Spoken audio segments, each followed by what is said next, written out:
కర్మఫలం గురించి మాట్లాడుకుందాం. దేవా, నీ కర్మలకి మొదటి ఫలం ఏమిటంటే నీకు ఒక మంచి కుటుంబం దొరికింది.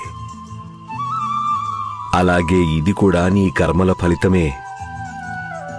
నువ్వు నీ కుటుంబం విలువని అర్థం చేసుకున్నావు.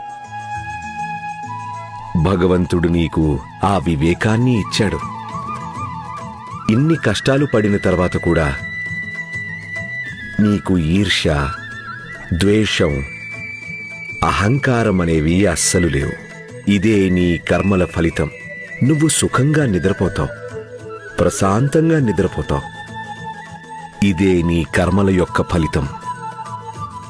నిన్ను గౌరవించే వాళ్ళందరూ మనస్ఫూర్తిగా గౌరవిస్తారు, భయంతో కాదు.